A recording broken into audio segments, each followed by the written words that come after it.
Avant d'entrer dans le texte, c'est-à-dire quand il dit Eretz Israël, c'est le titre du chapitre, il veut pas parler de la définition de l'essence d'Eretz Israël, mais nous expliquer quel est le lien qui existe entre le peuple d'Israël et la terre d'Israël. C'est Eretz Israël, c'est Eretz Shel Israël. C'est de ça que ça traite. C'est-à-dire, et c'est pas par hasard que vous allez voir déjà dans la première, deuxième piska, il va parler du Sod. Il étale déjà les cartes. On ne peut rien comprendre sans le Sod. C'est-à-dire, de manière générale, le Rav Kook a pris comme responsabilité envers le peuple de dévoiler les secrets de la Kabbale, car c'est là-bas où on trouve la Ashkafat Olam, c'est-à-dire la vision du monde. La deuxième pisca vient un petit peu répondre à la première dans le sens comment on en est arrivé là, d'avoir une vision erronée du lien qui existe, justement par le fait d'avoir délaissé Sans le Sod, on peut rien comprendre.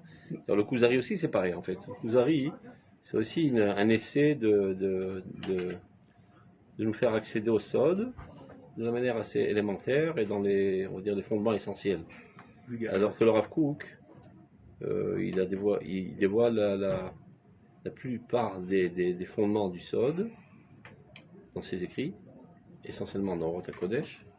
Il te donne toute la théorie du Sod, c'est-à-dire de te forger ta conscience en fonction du Kodesh. On était en exil, on a été forgé en fonction du Chol, en fonction de la Touma du christianisme, de l'islam, etc. C'est ça ce qui veut dire Nitmeu Kol Hashmanim. En arrivant en Eretz Israël, bien le Rav Kook, il y a Kohen Agadol, Anichnas Lifla Vilifnim, il Olokar Tapach HaKatan, il nous abreuve de cela. Pour reforger notre conscience, on retourne vers Eretz HaKodesh, ça c'est à travers la Kodesh Bemet, la tfissage de la Kodesh.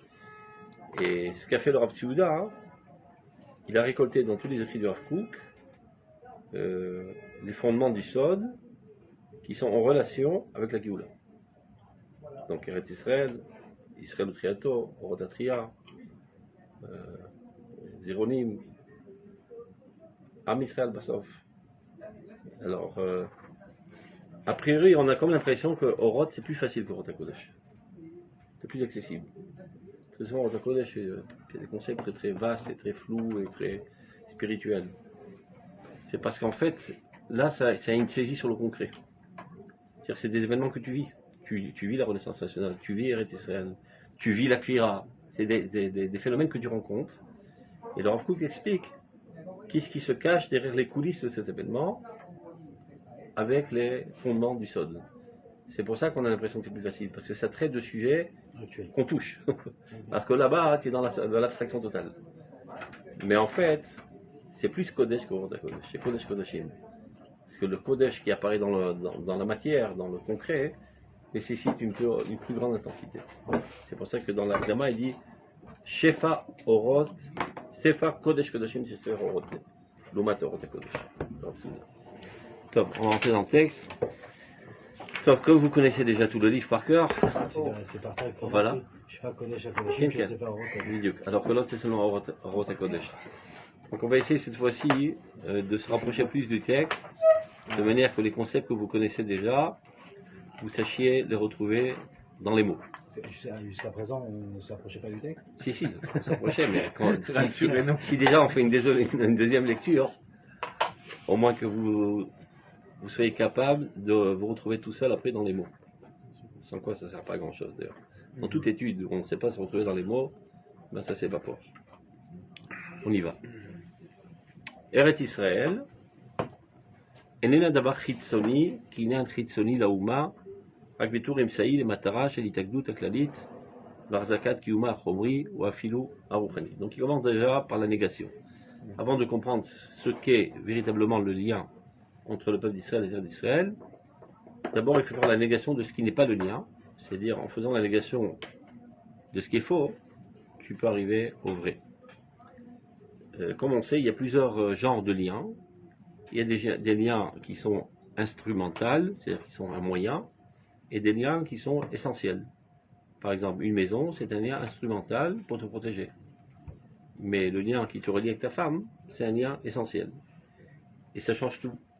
Si par exemple, ton voisin est un casse-pied, il n'arrête pas de t'harceler, et tous les jours, il te casse la tête, il te casse les pieds, il te dit ta maison c'est ma maison.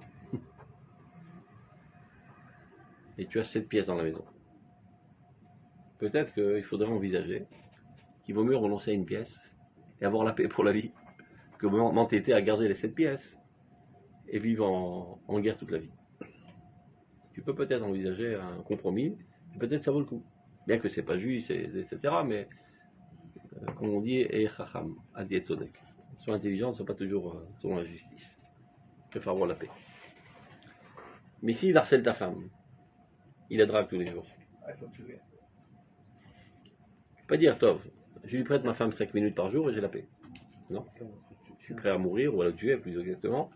C'est pas quelque chose qu'on peut renoncer, parce que c'est un lien essentiel. Donc, si notre approche envers Israël, c'est une approche instrumentale, et que les gueux nous cassent les pieds, disent c'est ma terre, c'est ta terre, etc., et qui nous harcèlent, et qui nous tuent, etc., donc on peut arriver à la conclusion de dire, on renonce à une certaine partie pour avoir la paix. Et c'est comme ça que le sionisme religieux arrive à cette conclusion, parce qu'à ses yeux, Israël est un instrument. Mais si on considère que notre lien avec c'est un lien essentiel de vie, pour rien au monde, on pourrait renoncer même à 1 millimètre d'Israël, comme tu ne renoncerais pas à une demi-seconde à ta femme, ou bien une demi-seconde au Shabbat. D'abord, on casse les pieds, 5 minutes, je mets une parenthèse, j'allume ma cigarette pour faire plaisir à mon copain. Ça va à l'encontre de ce qu'il a dit le Rabbi Yosef. Et on n'est pas d'accord avec lui. Mais il faut comprendre ce qu'il avait dit peut-être aussi, Ah, parce que c'est un Gedalador, donc il faut comprendre ce qu'il avait dit. Il sait ça, il connaît tout ça. non, il ne connaît pas tout ça. C'est C'est exactement ce qu'on est en train de dire. C'est soit le Rav, il connaît, c'est pas connaître ou pas connaître, mais si tu dis à lui, alors le Rakout ne connaît pas. C'est deux sujets différents. À mon avis, il y a un paramètre qu'on n'a pas. Ou bien lui, un paramètre qu'il n'a pas. C'est l'un ou l'autre. C'est aussi faisable. Voilà, et c'est pas un manque de kavod envers lui, il dit qu'il ne domine pas toute la Torah Kula, parce que personne ne domine toute la Torah Kula. C'est ça, Gabo. Il a encore 1 million de kilomètres en dessous de notre tête, même s'il y a une donnée qu'il n'a pas élucidée parfaitement, parce qu'il ne s'est pas attardé sur le sujet. Hein? Les deux sont d'accord. De quoi? C'est pas évident. Si tu dis, si je suis en danger de vie, je peux renoncer à Eretz Israël, donc ça prouve qu'Eretz Israël est un moyen, et que la vie est plus importante. D'accord? Parce que, comme je redis ce que vous avez dit. On avait dit que dans le corps, il y a un membre qui n'est pas bon, il faut le couper. Pour se sauver. D'accord. On travaille, on va plus loin. Tout est important dans le corps, il le sait. D'accord? Mais peut-être que pour sauver le cerveau, si on va mourir, coupe là, le moteur cerveau il reste bien. Et peut-être qu'il pense comme ça, on va dire ça aussi. J'ai pas compris le machin. Le machin est comment? Non, j'ai pas compris le machin. Il y a un problème, mais il y a une idée. Amputé Eretz Israël. Non. Là, les deux sont sauver, c'est que c'est pas Chetsoni. Les deux sont d'accord que c'est pas Chetsoni. Et là, c'est pas Chetsoni. Aval. Si on prend maintenant Eretz Israël, Torah Israël, Am Israël. D'accord? C'est un gouffre.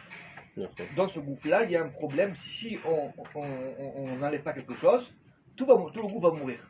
Alors on est prêt à imputer quelque chose. Mais on sait que c'est pas Chetsoni. On peut imputer le Shabbat aussi? Hein? On peut imputer le Shabbat, on peut imputer Avodazara? Non. Ou Kilo Ariot, Shirut David? Oui, même la Torah, on peut enlever quelque chose dans ces cas-là. Non, on peut pas. La main. C'est la même chose. Non, parce que tu veux donner tu veux donner une main de ta femme à quelqu'un. Parce que ça, c'est la base, c'est le cœur. Et qui a dit que ça, c'est pas le cœur? Israël, c'est pas. C'est ça le problème, c'est qu'on comprend pas, c'est le cœur. On croit que c'est un moyen. Donc, quand on pense que c'est secondaire, c'est tout à fait logique de dire que je peux renoncer au secondaire pour le primaire. Mais quand tu penses que c'est primaire, je peux pas renoncer au primaire pour rien. C'est pour ça qu'il est dans la première ligne.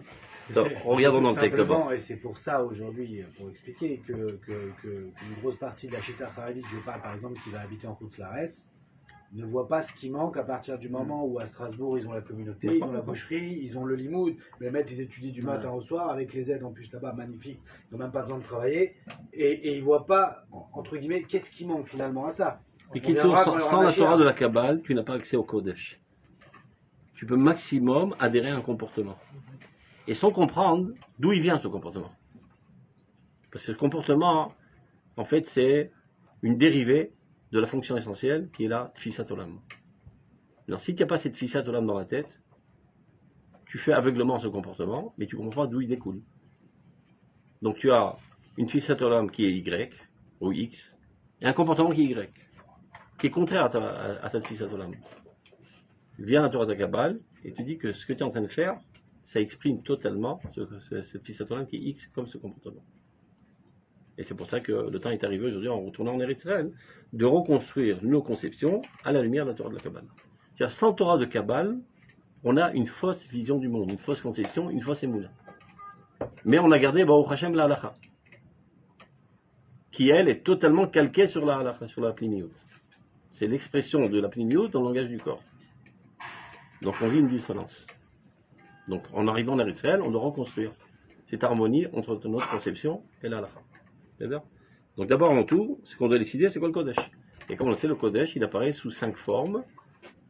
Eretz HaKodesh, Am HaKodesh, Lashon HaKodesh, Bet HaMikdash, et Shabbat Kodesh.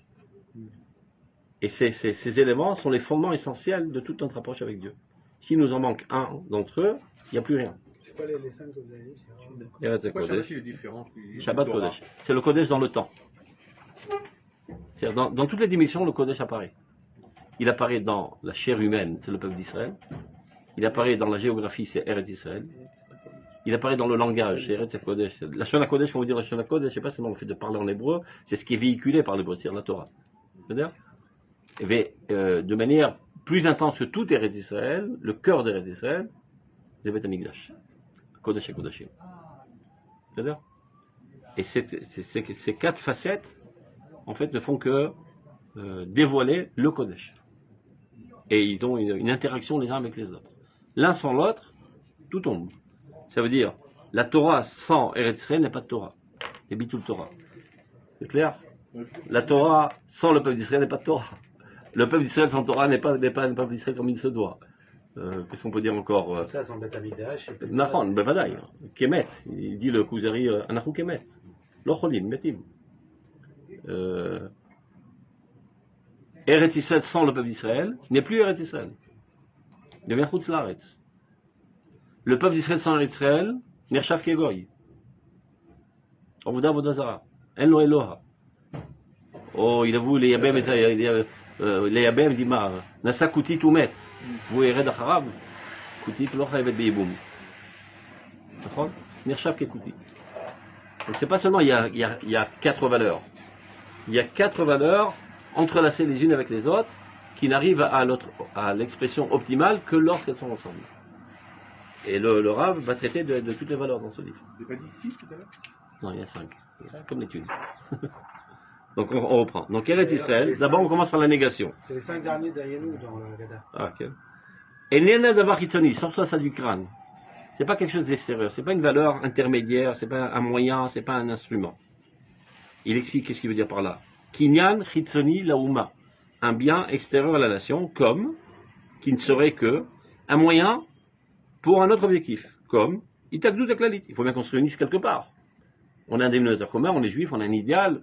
Bon, pour exprimer et traduire notre idéal en concret, il faut bien qu'on ait un terrain de travail. Donc Eretz Israël. Bon, si c'est comme ça, alors pourquoi d'affaires Eretz Israël? On peut être en Ouganda, on peut être unis au Maroc. Oh, Arzakat Kiyuma Chomri. Il faut bien qu'on ait un logis sécuritaire. On a essayé partout, ils ont essayé de nous exterminer. Ils ont exterminé pas mal de juifs. Donc il faut qu'on ait un endroit en sécurité. Oh, Afilou Khani. Un endroit où on puisse appliquer notre religion sans casse-tête, sans qu'on nous traite de stade juif, on peut aller avec notre calot, notre titi dehors, et c'est très beau. Il y en a plein qui disent, oh comme c'est joli Eretz Israël, le Shabbat on sort avec le talit dans la rue. התאגדית הכללית זה התאגדות? קיבוץ הגלויות, אפשר לומר? לתרגם את זה כקיבוץ גלויות? Un endroit où on peut être tous Permettre ensemble. de nous réunir en tant que communauté, quoi. Quelqu'un, une grande communauté du peuple juif. Je me rappelle une des premières shlichuyot que j'avais fait une fois, j'étais à Sarcelles. Alors ils m'ont dit, tu as vu comme c'est beau, regarde comment. On dirait Eretz Israël, ils sont tous avec les talits, ils sont de la synagogue. Je leur ai dit, ça me rappelle Varsovie.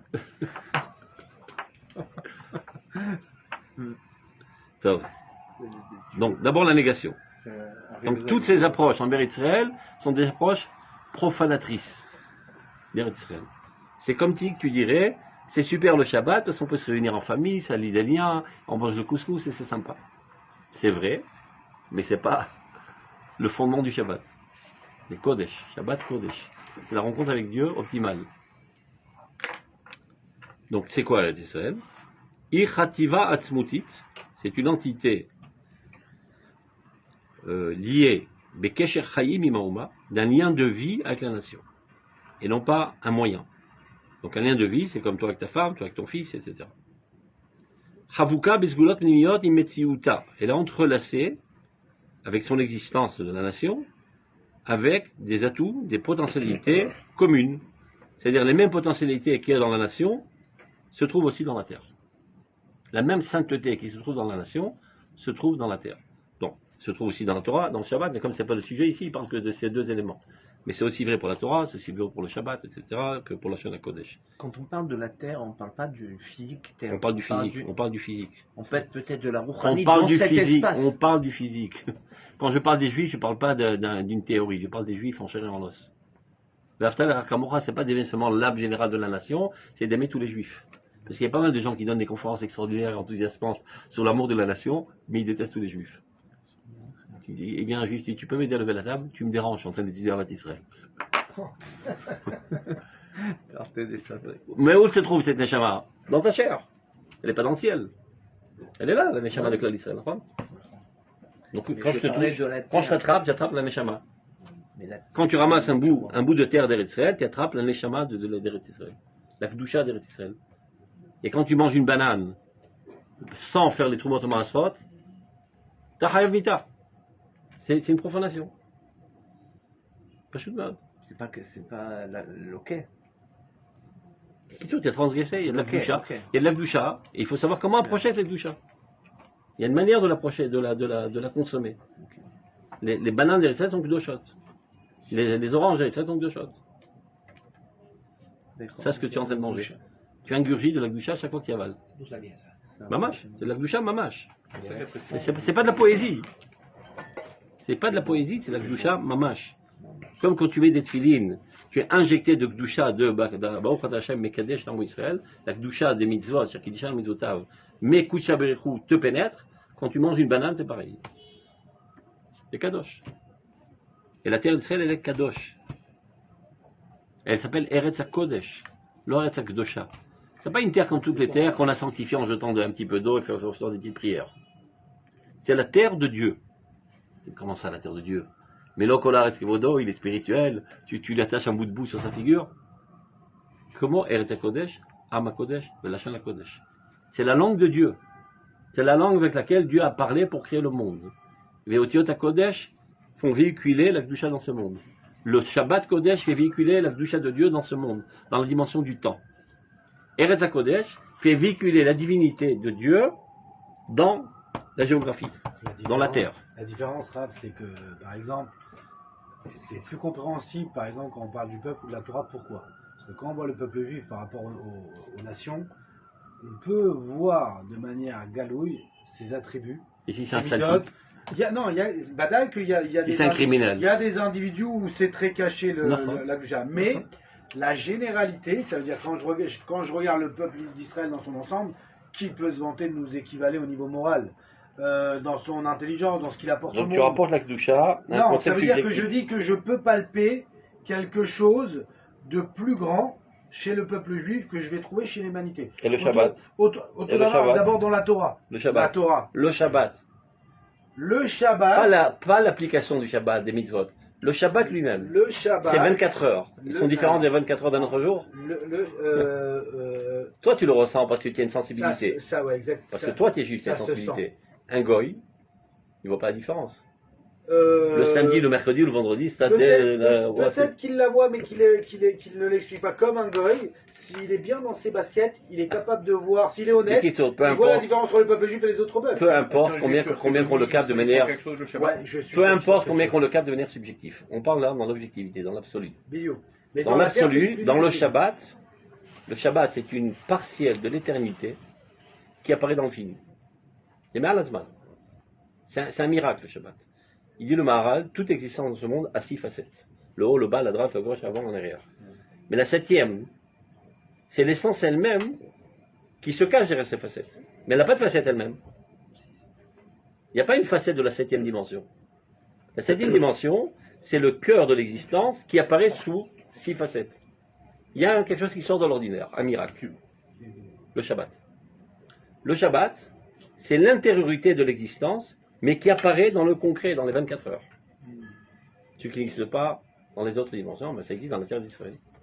La terre d'Israël, c'est l'intérieur de l'existence matérielle du cosmos, mais qui apparaît dans ces, je ne sais pas combien, 100 000 km². De même, le peuple d'Israël, on a comme l'impression qu'il appartient à l'humanité. En fait, c'est Chaya. Mais on l'a maïlion. C'est un animal du monde céleste. Qui n'appartient pas du tout à ce monde. C'est Nefesh Chayout. Hachaim, il dit aussi ça. Chayout Elokit. Mais qui apparaît sous forme d'homme dans ce monde, bien qu'il n'est pas un homme. On n'est pas des hommes, sois bien clair. Les lois physiques ou sociologiques qui régissent l'humanité n'ont aucune influence sur nous. On est éternel. On est éternel. Donc tous les mitzvot qui sont kodesh,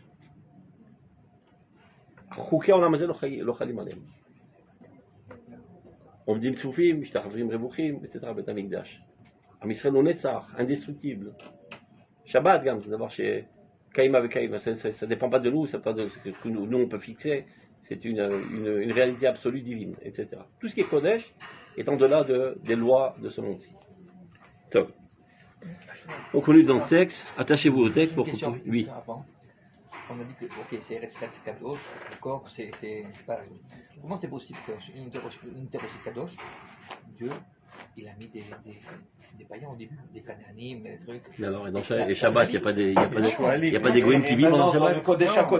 Comment on peut salir une terre comme ça aussi sainte, avec des gens comme ça? Et le libre arbitre. Pourquoi pas de. Est-ce qu'il y a pendant le Shabbat des idiots qui se baladent aussi? Non, c'est pas pareil là. Non, c'est pas pareil. Ils baignent dans ces 24 heures de Kdusha. J'ai un diamant. Je vais le donner à des gens qui vont le salir. Après, au début, il a mis là-bas? Oui. Pour que tu comprennes la différence. Si c'est un diamant qu'on ne doit pas. Le diamant, j'attends moi la Kala pour la donner. Je ne donne pas n'importe qui.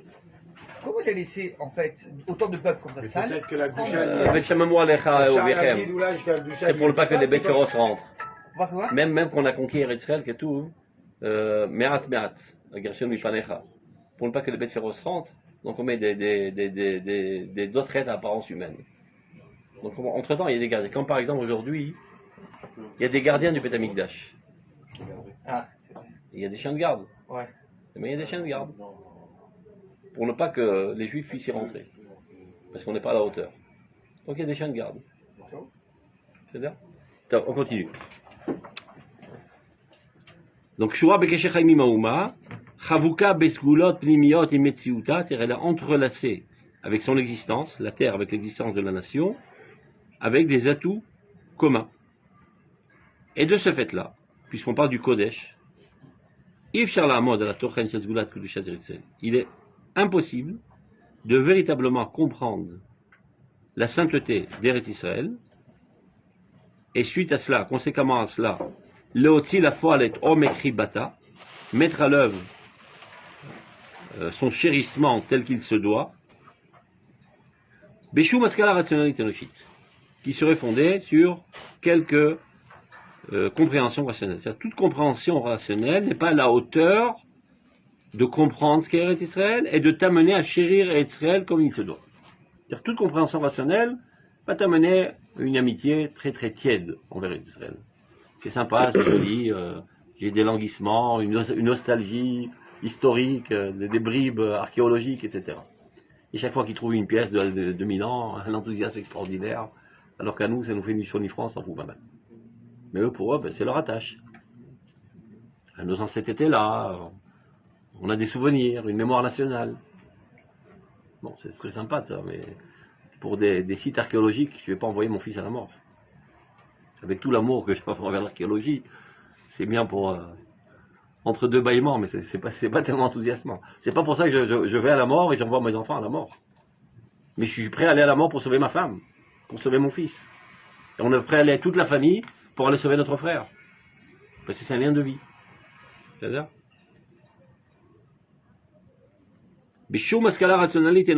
c'est-à-dire cet instrument intellectuel, en aucun cas ne peut être à la hauteur de percevoir ce qu'est Eretz Israël et d'arriver à un chérissement adéquat à la sainteté d'Eretz Israël.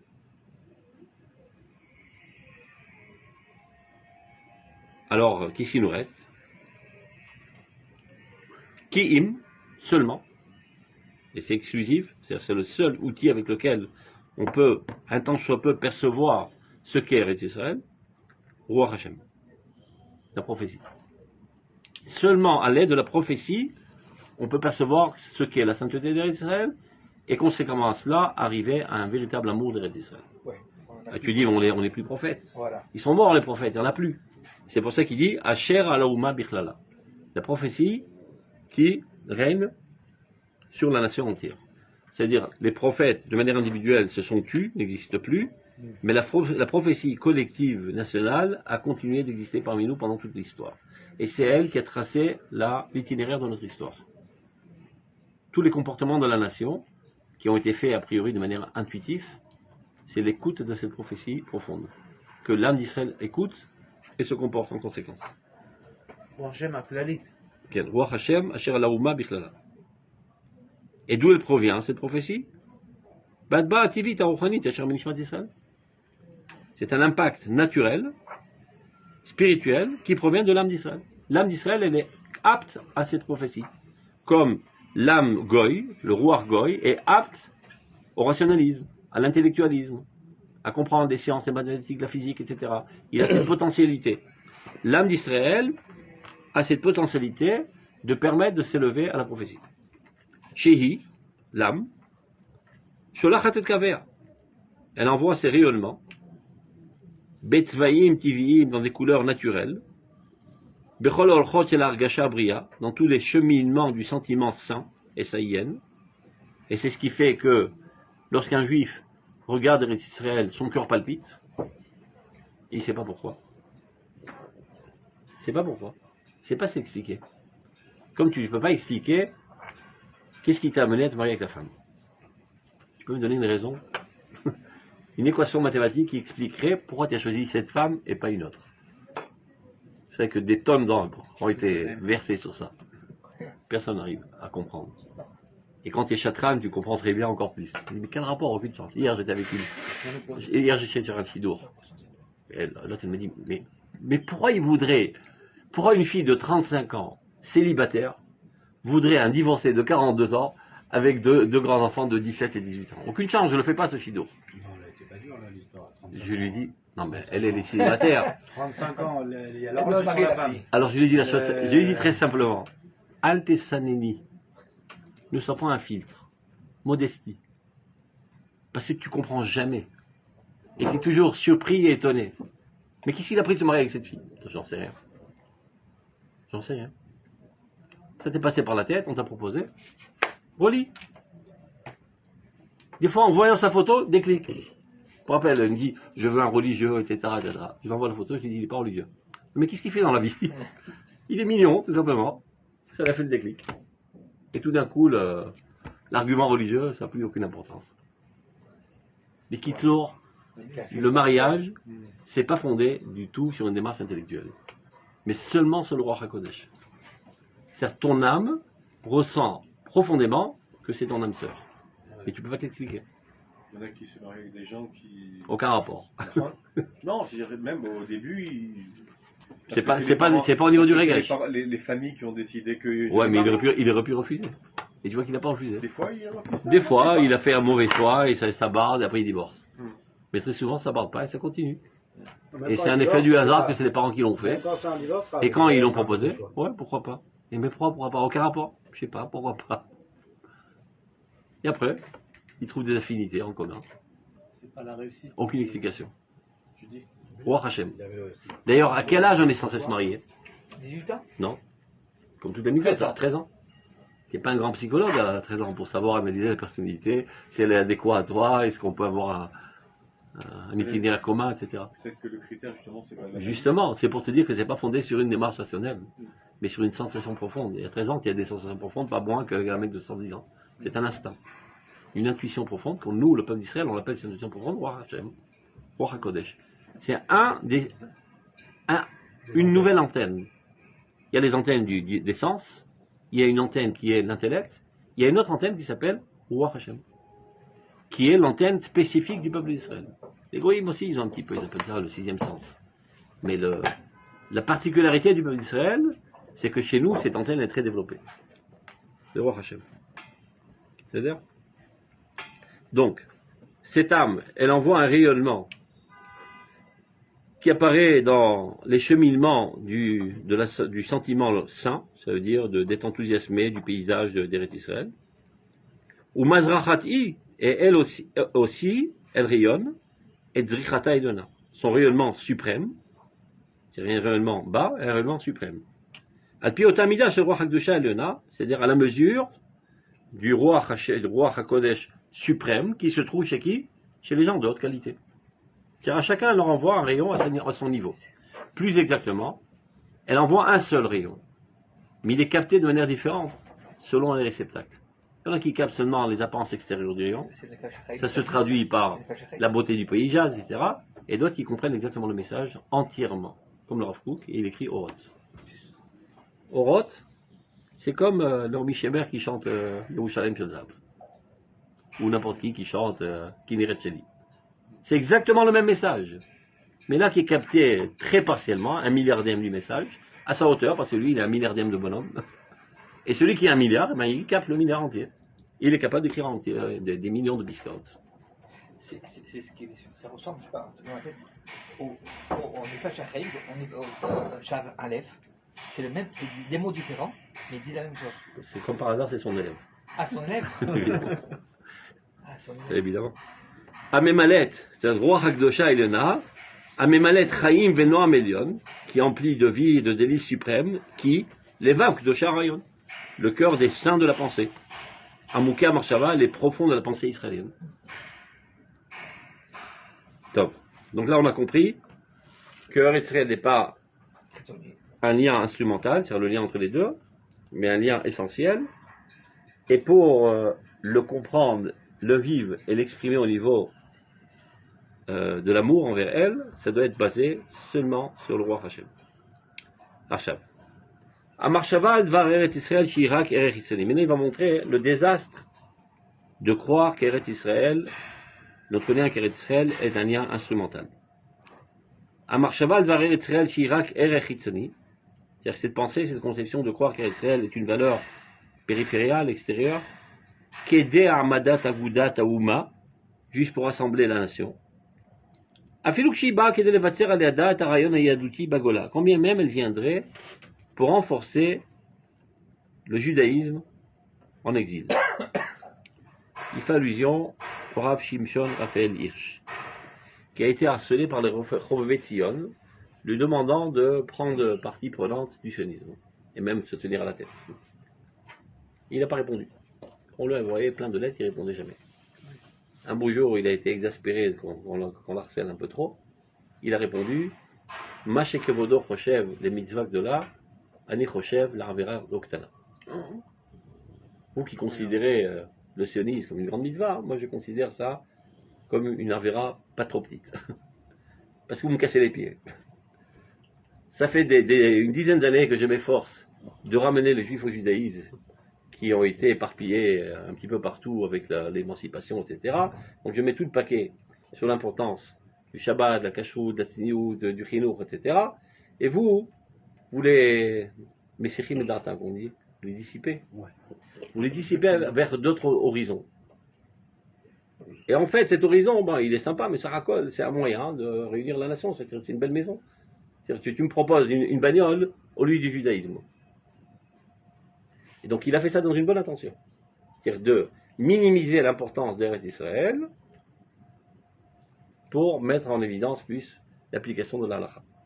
Donc il dit le Rav Kook, cette démarche, cette approche, de considérer Israël seulement comme un moyen, même si c'est pour une bonne finalité, qui est renforcer le judaïsme, l'application du judaïsme, ben ça ne tiendra pas la route.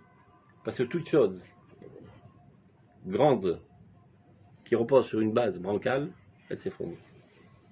Tu veux renforcer le judaïsme en le posant sur l'affaiblissement de notre lien en Eretz Israël. Tout s'effondra. Ton judaïsme ne tiendra pas la route. C'est ce qu'il est en train de dire. Amarshavad var Eretz Israël. Shirak Erechitzoni ki d'Armadat Agudat Aouma. C'est là l'opinion du Rav Shimshon Raphaël Hirsch. Je ne sais pas sûr qu'il le pense, mais en tout cas c'est ce qu'il dit à ses élèves. Afiluk Shibar Kedelevatser Aliada. Combien même elle viendrait pour renforcer le judaïsme en exil. Kedelishmor Tziviono, pour garder son caractère propre du judaïsme, ne pas être influencé par l'assimilation. Ou la Metz et Emoula, enfin c'est la foi. Vaïra, la crainte de Dieu.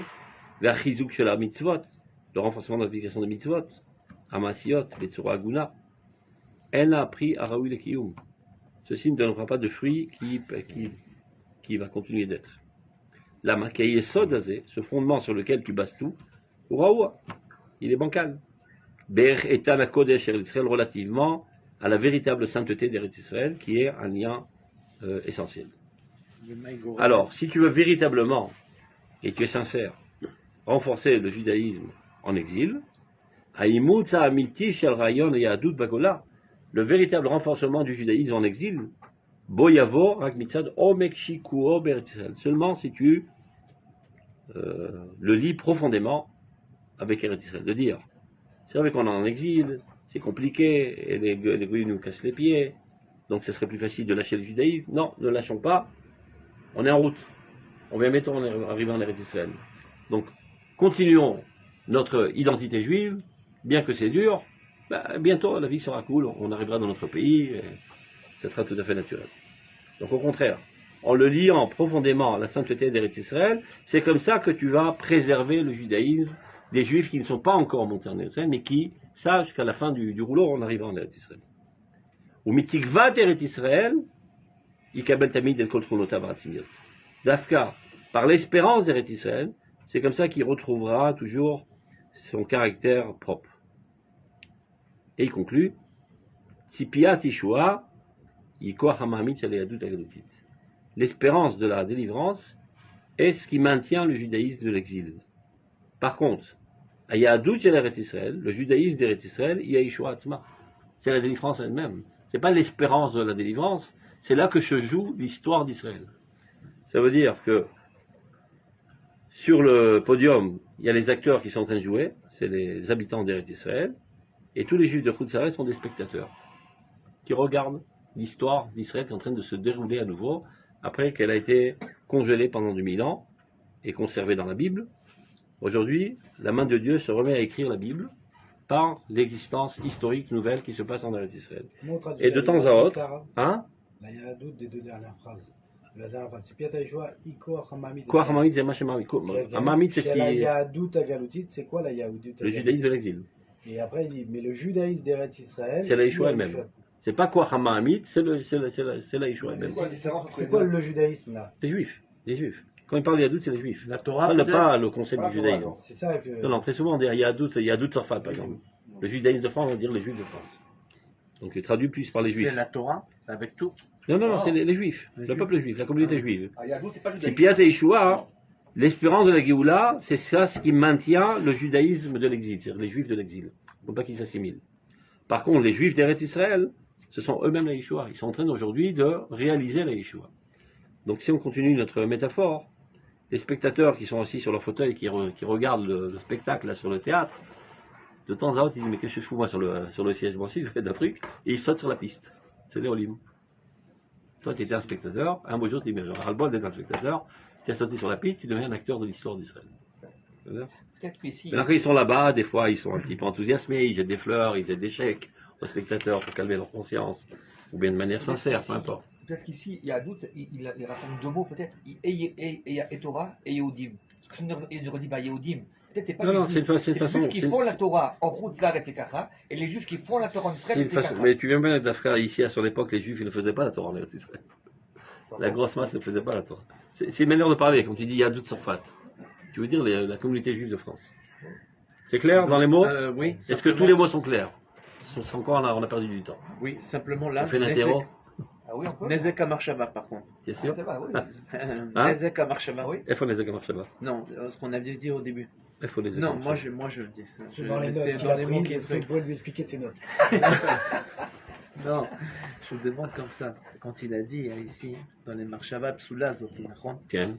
moi je demande Igor Emet, les Chulchat, à Torah, Pilou Bechut Saretz. Atarchov, שבזה שאתה מתנתק מהציונות מארץ ישראל, אתה שמה, tu préserves la Torah. Okay. Au contraire, plus tu es menoutak. Parce que c'est fondé sur une base mentale. Bien fait, mais plus, ça veut dire que plus, en fait, à ta mitnatek, mais Eretz Israël, plus, en fait, tu as machlish et ta Torah bechutz la'aretz. J'ai bien compris. Quelqu'un Bon. Ça ne tiendra pas la route. Tu ne peux pas fonder sur quelque chose de bancal. Parce que Torah et ça va de pair. Tov bet, ça complète la Aleph. À l'idée, Itrarkut, Ma'akarat Arazim. Ba'akara shel Dushat Eretz Israël, Betzura Betushteshet. C'est-à-dire du fait de s'écarter de la connaissance des secrets de la Torah. Comme je disais tout à l'heure, c'est pas par hasard que le Rav Kook a commencé par raser Torah, parce que c'est son rôle essentiel de reforger notre conscience, nos conceptions, à la lumière de la Kabbale, qui est le livre de l'Aïmouna, la Kabbale. Ceux qui n'ont pas la Kabbale dans ses veines, eh ben, ne comprennent rien de l'Aïmouna d'Israël. Pas trop l'avoir des fois. Il faut la voir de manière traduite, comme le Rav Kook l'a fait, ou le Kuzari l'a fait, etc. On peut traduire, Rav, quand on parle de raser Torah, pour pas... L'Imoudé Aïmouna. L'Imoudé Aïmouna, et l'Imoudé Aïmouna, c'est-à-dire l'étude des intentions de Dieu par rapport à la création du monde. Quelqu'un C'est ça qu'on parle. Les mégamotes. C'est-à-dire le fait d'avoir délaissé, entre guillemets, les questions telles que pourquoi Dieu a créé le monde, la finalité et du pour monde. quel but, alors forcément on est arrivé à des compréhensions erronées de la réalité. Bon, c'est exactement ça. C'est ça que traite l'Aïmouna. Anagat Hashem. Donc, du fait même de s'écarter de la connaissance des secrets, ça amène une perception de la sainteté d'Eretz Israël de manière floue. Tu comprends pas ce qu'est Eretz Israël. Donc, tu en arrives à des sottises de penser qu'Eretz Israël, c'est un terrain pour se réunir, ou bien un logis sécuritaire, ou bien un endroit où on peut appliquer notre religion en silence.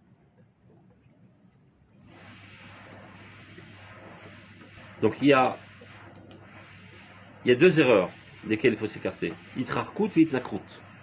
Itrarkut, c'est de s'en écarter, c'est-à-dire ne pas faire cas. Itnakrut, c'est encore pire. De dire que les rasés Torah, c'est Nechar. Ah, c'est ça que je voulais savoir. C'est pas de la Torah. Nechar, Nechar, c'est étranger. C'est étranger à la Torah. Et là, il fait allusion au judaïsme d'Allemagne qui avait une dent contre la Kabbale. Il en connaissait un morceau. Donc lui, il pense que c'est une invention de toute pièce, ça n'appartient pas à la Torah. Et d'ailleurs, c'est pas Rabbi Shimon Bar Yochai qui l'a écrit, c'est un Haron il y a 300 ans qui a écrit. Ils ont des preuves, il y a toute une théorie pour montrer que la Torah de la Kabbale ne provient pas de Rabbi Shimon Bar Yochai. C'est une croûte. La Kabbale et les Midrashim, toute cette partie-là. Les Midrashim, de toute façon, c'est des petites histoires. Oui, de toute façon, on ne les lit pas de manière... Je connaissais quelqu'un qui était une super tête en Goubara, dommage, une bombe atomique. Il me dit, tu sais quoi c'est le Midrashim qu'il y a dans les regards dans le chasse. Hamim, le Shabbat, après ils ont mangé le Hamim, ils étaient à l'Orzé, ils ont raconté des histoires à leurs petits enfants. C'est les Midrashim. C'est dans les Midrashim. Ça n'a aucune importance, c'est ça. Pour passer le temps, on a que Shabbat. Et le mec c'était une bombe atomique en Goubara. Maman, c'est une bombe atomique. Il y a Réchama, il va quoi là. Il est devenu Rav Kehila en plus. En France. Oui, mais il manque quelque chose. Ça veut Voilà, dire... il manque en France. Non, mais Il manque sans il a ça, rien dans le ventre. Même Non, sans c'est ça, dommage, ça veut quoi. dire de pouvoir penser que les Ouais. personnes, si c'est le monde en Gemara, donc il comprend que Ça, c'est la ces mêmes Tanaïm ne sont pas dans la catégorie humaine. Ils sont Ouais, mais quand ils parlent à leurs petits-enfants, il faut mais s'abaisser à leur même niveau. quand ils parlent à leurs petits-enfants, il faut bien comprendre que c'est des gens. Si dans notre génération, on peut trouver quelques Yechidei Sgoula qui n'arrivent pas à bâcler ne serait-ce qu'une minute de leur temps, et tu peux bien qu'on ne peut même pas les comparer aux Tanaïm, est-ce que tu penses que c'était des gens De qui la même racontaient manière des que les sottises rabbinim sfaradim, c'était des bons vivants. Ils sont capables de dévorer une préla avec de la salive. Nachon. Donc ils sont aussi bons vivants dans leur approche patriale avec leurs enfants et avec leurs petits-enfants. Donc ils leur apportent des sucettes, ils leur apportent des petites histoires. Comme toi, des fois, avec ton imagination, tu inventes des petites histoires Oui, mais rocambolesques à tes enfants pour mais- les amuser. il faut On est que Shabbat. Donc ils ont raconté des histoires. Donc prends pas au sérieux, c'est une affaire de temps. D'ailleurs, on arrive à cette souillure, on tourne la page. Je les tout le temps. Ravina et Ravachi se sont dit que c'était quand même utile de les écrire. Un amuse-gueule. Pourquoi tu... Une petite récréation. Si finalement c'est Mais évidemment ça qu'on que parle.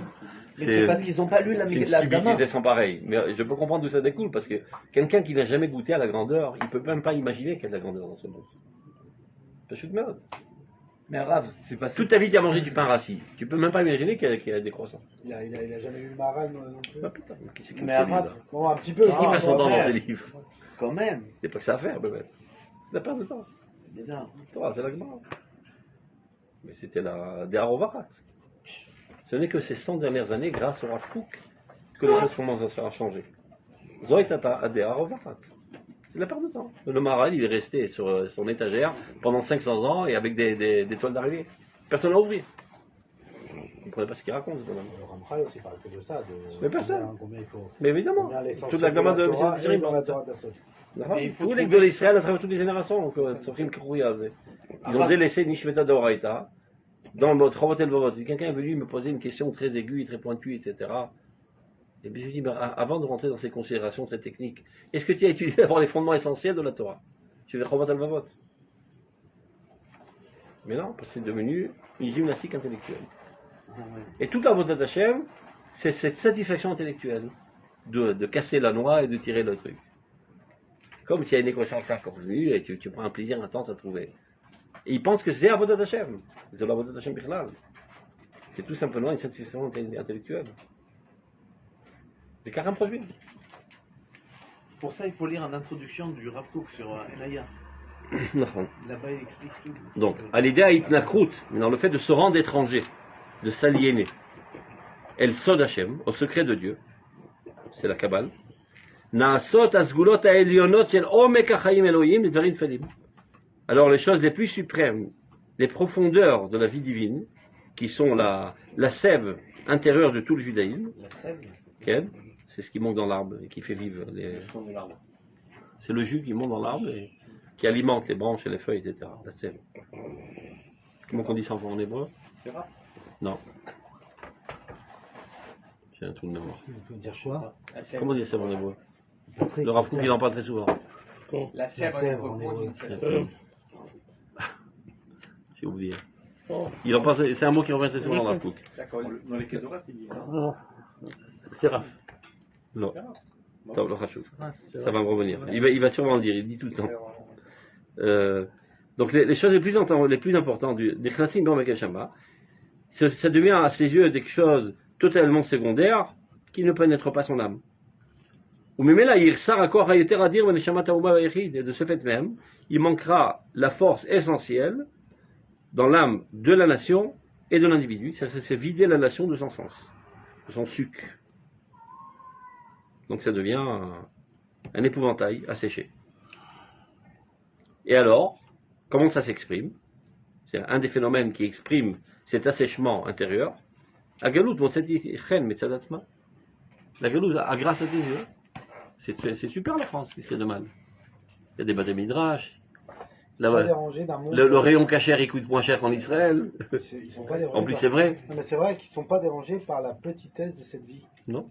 C'est ça le judaïsme. Et c'est horrible. En fait, le judaïsme, c'est une bouteille de vin pour le Shabbat, une belle Chaloukia, des belles nérotes pour sa femme. On comprend pas mal et... Il n'y a que la matérialité, il n'y a rien d'autre.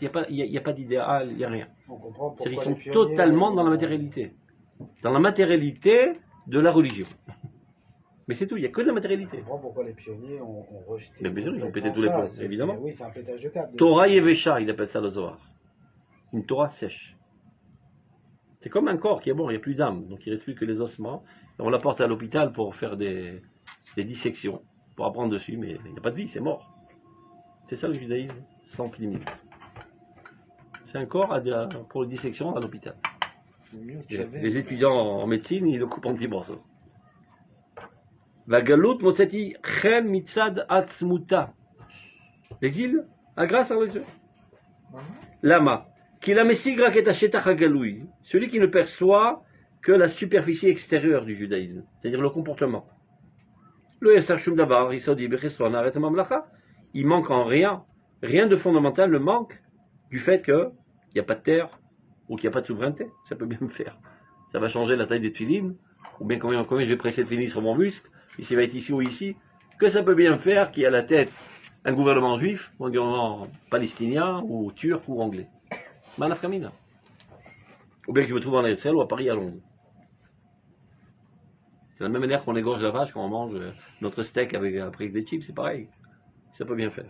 Pourquoi il y a besoin de ça, tout ça, si on comprend uniquement que Retzrel et Nana on comprend ça, c'est uniquement pour la masse d'essai. Si tu comprends ça, mais pourquoi non, tu le comprends parce que. Mais d'où tu apprends que c'est pas d'avoir Hitzoni? Exactement. Où ça apparaît? Où on t'explique? Dans le Kabbal. Dans le chat. Non, Non. c'est faux. Faux. Que Baruch nous a ordonné de sortir d'Israël, d'aller conquérir un terrain et de. Comme il t'a ordonné, le Maléfilim. Et non, et Abraham. Si tu considères Eretz comme une et mitzvah, si tu considères Eretz seulement comme une mitzvah, c'est aussi un comportement à adhérer. Mais il y a écrit dans le chat, Abraham. Donc il te dira, et toi tu fais les 613 mitzvot? Ben moi aussi je ne fais pas 613 mitzvot, j'en fais que 612. On ne me prend pas la tête.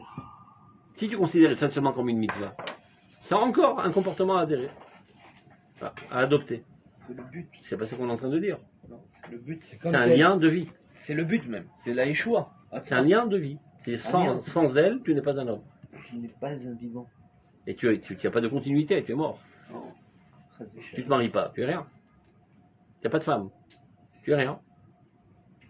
Tu es dans un état latent qui attend de te mettre en œuvre. Avec quelle femme, des fois, t'es rien. Et bien le peuple d'Israël est mort, en dehors d'Israël.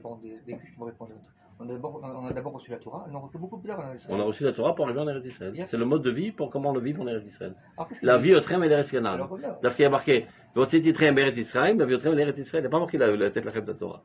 En route, on passe par la Torah. D'accord? Dans tous les psukim, la vie au trem et l'Eretz Canaan, la chem Elohim. Oui. Vous vous emmenez en Eretz Israël pour être pour vous un Dieu. Bli Eretz Israël, eni la chem Elohim. C'est-à-dire pour être en contact avec Dieu parfait, il faut être en Eretz Israël. Sans ça, il n'y a pas de contact avec Dieu. Et la reine Kolmiché Gar Bechutz Laretz, en lo Eloha. Car on va dans vos Zara. C'est clair? Moi, je ne comprends pas, toujours la même question. Mais c'est la Kabbale. C'est quoi la Kabbale? C'est l'Aïmouna. Les fondements de l'Aïmouna. C'est quel livre qu'on dit la Kabbale? C'est quoi la Kabbale? Le Zohar et tous les livres des kabbalistes. Tous les livres de l'hymne qui n'ont pas cette chita, on ne peut pas dire qu'ils ne connaissent pas le Zohar. C'est ça que j'arrive pas à comprendre. Si le Mekor, que le Rav vit comme ça, qu'on identifie, il n'y a aucun problème. Mais comment les Gdolim, qui c'est la source, c'est le Zohar par exemple, on ne peut pas dire qu'ils sont étrangers au Zohar. Est-ce que le Zohar il est étranger. Comment tu expliques que deux rabbins lisent la même sougia et arrivent à des conclusions différentes? Tu as déjà vu ça dans la halakha? Ça arrive. Et le contraire. Des perceptions différentes. C'est tout. Alors tu peux alors, dire, il s'est trompé, ou là s'est alors, trompé, ou bien ce sont deux aspects C'est pas la véritables. Kabbale, c'est une Havana. Donc alors, ok. Comme tout. Donc il y a d'autres Havanotes qui peuvent être. Yacholiot. Ok, ça va. Yacholiot. Il n'est pas d'accord, on va dire Yacholiot. Oui, parce que c'est une bonne question, mais par exemple, le Rav Tao revient souvent dessus quand il explique les textes du Rav, le pied rouge du Rav sur Enaya. On pourrait croire que c'est un pied rouge parmi tant d'autres. Non, c'est la Gemara. Et non, mais c'est pas ça. Il te dira parce que c'est le racine du Rav. Encore une fois, mais non, mais c'est son talmid. Oui, mais alors en fait, tu vas dire. on va dire il y a plusieurs avis. Demande à le problème, c'est qu'il n'y en a qu'un. Un Breslev, il va te dire c'est Rabbeinu. Mais il n'y en a qu'un qui a écrit ce que nous dit le Zohar par rapport à la réalité environnante. Tous les restes, personne ne parle du Nimshal. C'est pour ça et que. Ils peuvent même pas s'approcher parce qu'ils peuvent même pas le voir. Je comprends et je ressens ce que tu ressens. Ça, c'est autre chose. Mais c'est comme démarche. Comme démarche pour convaincre, c'est perdu d'avance. Parce que toi, tu dis mon rabbi c'est le meilleur, lui dit mon rabbi c'est le meilleur. Et c'est légitime. Parce qu'il y a marqué dans la Gemara Tana de Shilo. Quel est le nom du Mashiach? Shilo Shmo. Chacun considère son rabbin comme le Messie. Bien sûr, Rabbi Nachman. Donc au lieu de dire mon rabbin c'est le meilleur, regardez le Rebbi. enseigne ce que dit le Rav Kook. Le Rebbi. Et laisse les gens écouter. Et d'eux-mêmes ils vont comparer. Ou ils sont attrapés par ça ou non. Et ça sert à rien d'essayer de le convaincre après. Parce qu'il y a des âmes, comme il disait le Rav Zuckerman, Yesh Neshamot de Ponovitch, Yesh Neshamot de Merkaz Arav. Mais Zekara, tu ne peux pas changer. Il y a des gens qui sont dans leur cartographie de leur âme, ils sont faits pour Torah Taprat. Et aucune chance. Aniomer, aucune chance. Tu peux répéter 100 000 fois, il se démonte la mâchoire, il baille, il s'ennuie à mourir, il fait plaisir d'être là parce qu'il doit être là, mais ça ne lui parle pas. Et vice versa. Miché Betorah Taklal, quand il entend Torah Taprat, ça lui fait péter tous les plombs. Il explose, il se sent étouffé. Et celui qui est avec une tendance universaliste, tu lui parles de nationalisme, il étouffe. Il ne peut pas. Et celui qui est individualiste, tu lui parles de nationalisme, c'est bidon, là, vous êtes des pigeons, vous. Je ne vais pas donner ma vie pour le collectif. Ma vie, c'est l'essentiel. Mais non, d'arriver à changer totalement une conception, il faut une modestie totale. Les tzadikim, mouchanim, les midbar garmayu, begini kra de kuchaberechu. Il n'y a que les tzadikim très très grands qui sont capables de totalement effacer leur conception pour adhérer à Dieu. Il dit jusqu'à présent, je pensais comme ça. Et c'était ma vie, c'était tout. À partir de maintenant, je laisse tout tomber. J'efface tout. Pour le Kavod Hashem. Un pour un million, c'est comme ça. Donc ne perds pas ton temps à essayer de convaincre. Explique. Shlach lachmecha. Au maximum. Tire à tous azimuts, dans tous les sens, en automate. Ancien Torah de Rav Kook. Il y a des âmes que ça va allumer. On peut dire, dans notre génération, 90% au moins, ça risque d'allumer. Parce que l'âme de la génération est une âme collective. Et comme cette Torah est collective, elle a de fortes chances d'allumer la quasi-totalité de la nation. Mais il y a d'autres âmes qui n'appartiennent pas à notre génération, mais que Dieu a fait en sorte qu'ils soient dans notre génération. C'est-à-dire qu'il y a une nécessité qu'ils soient dans notre génération. Je les appelle les Gilgoul du Beit Sheni. Et quelle est leur nécessité? Le Rav Kook, il en parle. D'attraper le sionisme qui ne déraille pas trop. De la religiosité. Parce que toi, quand tu vois un Chilul Shabbat, ça t'exaspère. Mais tu n'es pas prêt à foutre le feu à la baraque. Parce que tu es soudoyé par la baraque. Tu aimes tellement cette baraque que tu ne foutras jamais le feu à la baraque. Mais lui, il s'en fout pas mal de cette baraque. Donc si tu touches le Shabbat, il fout le feu à la baraque. Au moins, il menace de foutre le feu à la baraque. Donc ceux qui comptaient trop dérailler, ils disent, oh, quand même, on va pas faire une guerre civile, on retourne un petit peu en arrière. C'est le rôle des Haridim.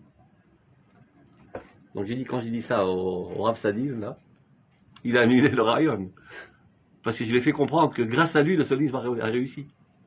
Sans les Haridim, le sionisme serait sorti des rails. Dieu a fait en sorte qu'il soit dans cette génération, et chaque fois qu'il y a une exagération dans l'abandon de mitzvot, etc., ils hurlent comme des fous. Ils sont prêts à foutre le feu à la baraque carrément. Donc ils ont un rôle. Et surtout donc, ne les déforme pas, laisse-les continuer leur rôle. Il faut qu'il y ait un certain pourcentage de Haridim dans la génération, qui sont les gardiens, les Torekarta, les gardiens de la cité. C'est le rôle. Et chacun a son rôle. En אחד דבר שאינו מקום, en אחד אדם שאינו מקום. וצריך לאהוב אותם, ולחבב אותם, וכו'. הם תורמים לגאולת ישראל. הם תורמים לגאולת ישראל, צריך להבין. Après, rétroactivement, quand ils comprendront, ils vont dire que c'est grâce à nous. C'est grâce à vous. L'Achon, c'est aussi grâce à vous. Tu sais, il y a... Comment il s'appelait celui-là, ceux qui racontaient des histoires? Je crois que c'est Bialik, je sais pas. Il raconte que le Messie arrive. Ah, tout le monde est très content, le Messie est venu, il chante la Hora, etc. Évidemment, en Banim Banot. Le Messie est venu, il danse sur la plage, etc. Il commence à avancer, tout ce qui court derrière lui. Il voit, je sais pas, à 1 kilomètre, des juifs comme ça, habillés avec Shramel. Hé, Mashiach, attends-nous. Ben, ils ont vu que Mashiach est arrivé, ils sont allés faire le mikvé, se préparer, l'Itaer, l'Itkadesh. Il regarde, il dit, mais c'est qui ces mecs là-bas? Il lui dit, ben, c'est les religieux. Toi, moi aussi, ils sont juifs, on les attend. Car Omer Betzora ironite. On les attend aussi. Haché Tofsim, chez Goula Itri, là, il rate 2 ou 3 stations. Mais ça fait mitrabou la malach. T'as aujourd'hui. Aujourd'hui, il y a un Bamem Shala. Un Bamem Shala, Vemravim Alatikim. Alors qu'avant, c'était Mouksem Ramatrimu, Mious. C'est Sheketz. Alors il y en a qui ont fait un compromis, dit-il, regardez. On a envoyé nos juifs au Parlement polonais. Pas parce qu'on croyait à l'importance du service polonais, pour avoir des avantages pour nos juifs. Donc on va envoyer nos juifs au Parlement d'Israël, de l'État d'Israël, pour avoir un certain intérêt pour nos juifs. Les Tourikarta, ils ont dit non. Oh, principe, question de principe, donc ils sont complètement déconnectés. Agudat Israël dit, principe, c'est sympa, mais quand même, il faut qu'on ait de l'argent pour nos yeshivot, etc., donc on rentre. Donc, Nichnesu, mamash lo leshem shamayim.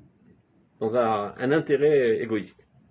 Aval le'olam yasok adam betorah b'mitzvot shelo lishma, shemitor shelo lishma yavo lishma. Le fait même d'appartenir à ce processus, petit à petit, la sainteté du processus les ramène. Et du fait qu'ils sont amenés à décider tous les jours, et de lever le doigt, ne pas lever le doigt pour cette loi, ou pas cette loi, il doit comprendre ce qui se passe. Et petit à petit, il y a une ouverture d'esprit. Et donc, ils appartiennent au processus, et ils sont en train de subir un processus d'israélisation. Ils s'abstiennent de voter parce qu'ils ne les intéressent pas. Pas toujours. Au début, c'était comme ça, c'était seulement par le petit bout de la lorgnette de voir l'intérêt de la religiosité. Aujourd'hui, tu vois, ils s'intéressent même à l'économie, par exemple le nouveau, qui a l'air extraordinaire d'ailleurs, le nouveau de de Yadut Torah, Godform là. Ça a l'air d'un mec extraordinaire, rempli d'amour d'Israël, et qui est un mec très concret et très réel. Son jouk aujourd'hui, c'est de trouver un pitaron médior l'école de Zouk d'Israël. L'autre, c'est la Haredim. Il dit, je me suis juré de sortir tous les zougotes et des martefim. Parce que vous savez, parce que vous n'avez pas de gosses mariés encore. Vos gosses mariés peuvent maximum se payer une cave. Ah oui, oui. Il y a plus... Une cave Ah, ouais, c'est de 25 mètres carrés avec une petite lucarne, tu payes à Kiryat Moshe 4000 shekels. Donc ils vivent enterrés sous terre. Il dit c'est un scandale, il faut sortir tous les zougotes. On me en Israël. Et quand il a parlé d'abord avant tout des Chayalim. Kachou Diber. Il faut améliorer la situation des Chayalim vers Amlé à Torah. En deuxième place, il les a mis en plus. Ça, c'est peut-être une stratégie d'explication. Mais les précédents n'osaient même pas sortir cette clé-là de leur bouche. Tu vois, il y a une progression. Et c'est quelqu'un de très concret qui s'y connaît très bien dans l'architecture. C'est lui qui a construit le quartier extraordinaire qui s'est fait sur le truc de Schneller. Vous connaissez le Machane Schneller? Vous connaissez pas? C'était une base militaire près de Meacharim. Ah ouais. C'est un truc qui existait depuis 100 ans de l'époque britannique. C'est là-bas qu'il y a Bon, ils ont tout rasé. Non, c'est là-bas qu'on est convoqué. Médecin. Voilà le truc. Et ben ils ont tout rasé. Maintenant il y a un super quartier Haredi de très haut standing. C'est lui qui l'a construit.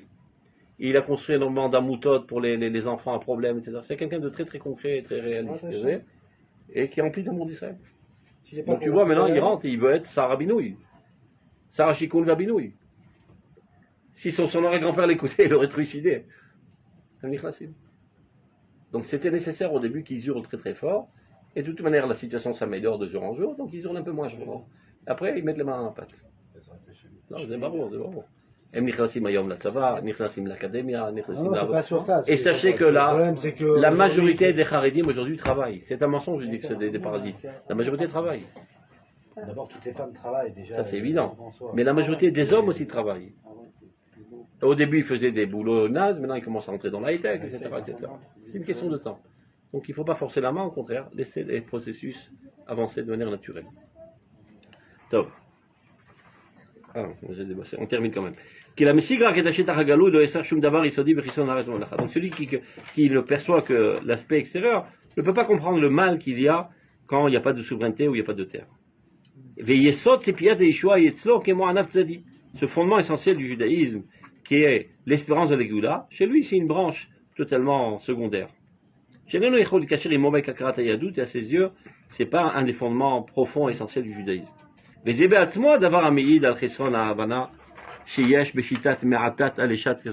approche de considérer l'espérance de la Géoula comme quelque chose de secondaire, ça prouve combien c'est vide de sens, parce que la question qu'on te pose après toute ta vie, a une tipita à l'Ishua, donc ça prouve que c'était le sens essentiel de ta vie. Et chez lui, c'est quelque chose de totalement secondaire.